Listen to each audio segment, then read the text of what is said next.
Safran, cher Philippe Petit-Colin, Monsieur le Président, cher Franck Saudeau, Mesdames et Messieurs, chers amis du site Joseph Siedlowski. Je voudrais d'abord vous dire tout le plaisir que j'ai d'être avec vous dans votre belle région aujourd'hui. Et ce ne sont ni les nuages maussades, ni la petite pluie qui me feront changer d'avis. La beauté du Béarn, ce ne sont pas seulement ces vallées interminables, ces coteaux et ces landes offertes au vent. C'est aussi son dynamisme, la grandeur d'un passé industriel dont on continue de parler au présent et qu'on pratique toujours, ici même, à Bordes.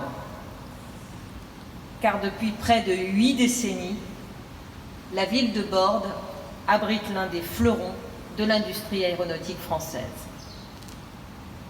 Votre usine porte le nom de Joseph Siedlowski, fondateur de Turbomeca, un nom qui est cher à Safran Helicopter Engines et qui, à lui seul, contient toute son histoire. C'est le nom du courage, de la passion, de l'aventure collective. C'est l'esprit d'innovation, la recherche de l'excellence, et si vous me passez cette expression, de la turbine arrimée au cœur. C'est aussi l'hommage à toute une génération d'ingénieurs éperdument éprise de son métier, qui vivaient sur le site même de l'activité industrielle, entre les ateliers, parmi les employés et les ouvriers. Cet esprit de solidarité, ce souci des autres, j'espère qu'il continue d'inspirer les nouvelles générations et les jeunes qui poussent pour la première fois les portes de nos entreprises en sortant d'école. Et je sais aussi que cet esprit de solidarité perdure chez Safran Helicopter Engines. J'en suis convaincue, on ne peut pas atteindre l'excellence et le prestige d'une renommée internationale comme les vôtres sans ce sens du collectif et sans avoir l'esprit d'équipe. Ces qualités se révèlent d'autant plus indispensables en temps de crise. Nous traversons, vous l'avez dit, Monsieur le Directeur Général, une période très difficile, une crise dure, et j'en ai bien peur, qui est là pour durer. C'est une crise qui a mis un coup d'arrêt à notre pays, qui a bouleversé nos habitudes et a aussi fait valser nos certitudes. Mais dans ce tourbillon, vous vous êtes mobilisés. Vous vous êtes organisés pour continuer de faire vivre votre activité et vous savez à quel point ce que vous faites ici est utile et nécessaire pour nos forces armées. Je le dis souvent lorsque je vois les ouvriers, les techniciens et les ingénieurs qui s'activent, comme je l'ai vu encore aujourd'hui autour des pales, des turbines ou il y a quelques jours des systèmes optroniques, j'ai toujours une pensée pour nos militaires qui sont sur le terrain.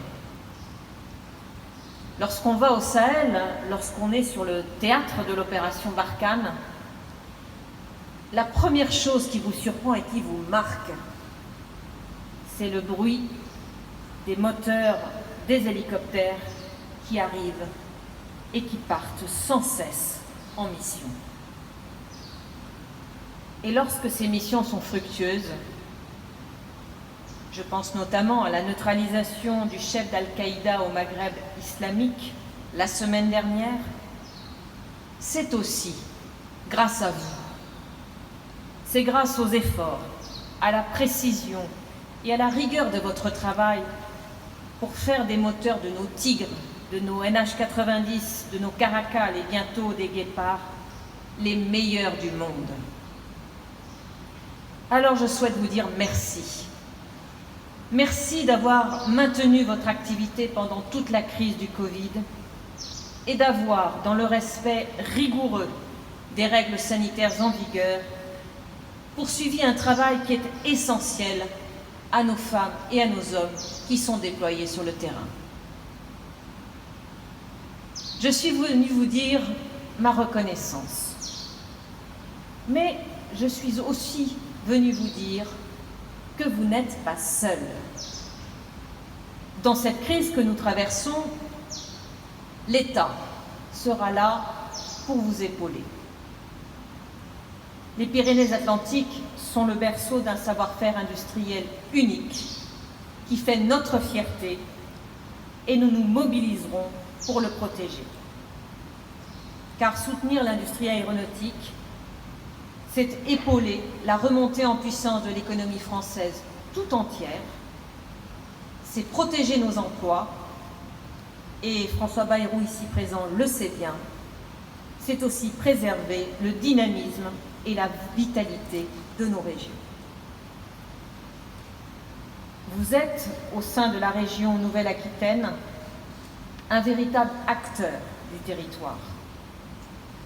Vous êtes le premier employeur des Pyrénées-Atlantiques et vous faites vivre autour de vous toute une chaîne de sous-traitance, de fournisseurs, de PME qui font la richesse de notre économie. Et cet écosystème, nous avons à cœur de le protéger.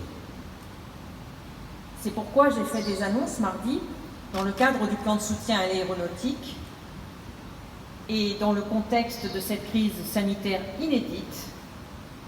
Nous avons dégagé des marges de manœuvre pour anticiper des commandes qui étaient prévues beaucoup plus tard dans la programmation militaire.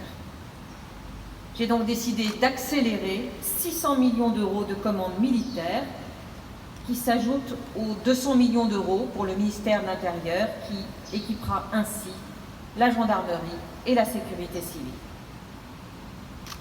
Parmi ces commandes, 8 hélicoptères Caracal pour renouveler les hélicoptères Puma de l'armée de l'air qui devaient initialement rester en service jusqu'en 2028. Compte tenu des circonstances, nous avons fait le choix de commencer leur remplacement dès 2023. Cette commande de 8 Caracal préservera près de 1000 emplois en France pendant 3 ans. Les Caracal sont équipés du moteur Makila, fabriqué ici, à Bordes.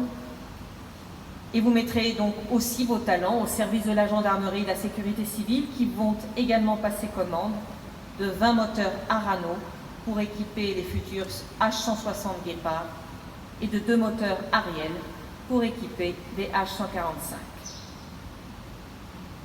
Ces commandes de 20 hélicoptères doivent pérenniser, vous l'avez dit, Monsieur le Directeur Général, plusieurs centaines d'emplois, aussi bien chez Safran Helicopter Engine que chez vos sous-traitants. Au cours de la visite que nous venons de faire, j'ai pu constater toute l'excellence qui est déployée pour concevoir et produire ces moteurs. Beaucoup parlent de l'industrie du futur, mais ici, à Bordes, vous l'incarnez aujourd'hui, par exemple avec la ligne de fabrication automatisée des pales de turbine. Alors je voudrais insister devant vous sur un point. Nous avons pris l'engagement de faciliter et d'accélérer les paiements vers les grands maîtres d'œuvre. Et je compte sur vous, cher Philippe, pour que chaque euro versé à Safran par le ministère des Armées soit immédiatement répercuté vers vos fournisseurs et vers vos sous-traitants. Je parlais de l'esprit de solidarité, il prend ici tout son sens. Car c'est maintenant que les petites et moyennes entreprises ont besoin de notre aide.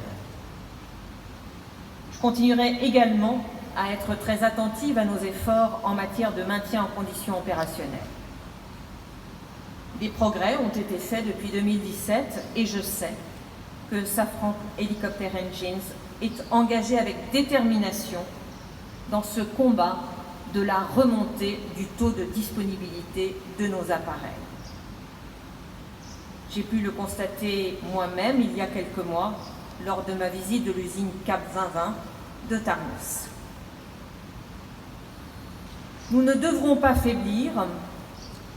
Cette aventure du MCO est collective et je suis très fière que nous puissions y travailler ensemble.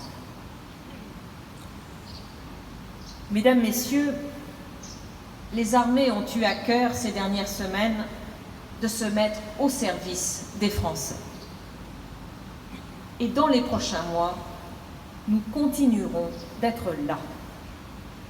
Nous serons là pour soutenir la filière aéronautique. Nous serons là pour protéger les emplois. Nous serons là pour vous soutenir. Car vous êtes la France qui travaille et se relève malgré les coups durs. Votre énergie est une inspiration et s'il vous plaît, je vous demande de la garder, toujours. Gardez votre passion, gardez votre ardeur au travail, cultivez l'excellence qui vous a fait connaître dans le monde entier, car nous en aurons besoin. Vive la République, vive la France!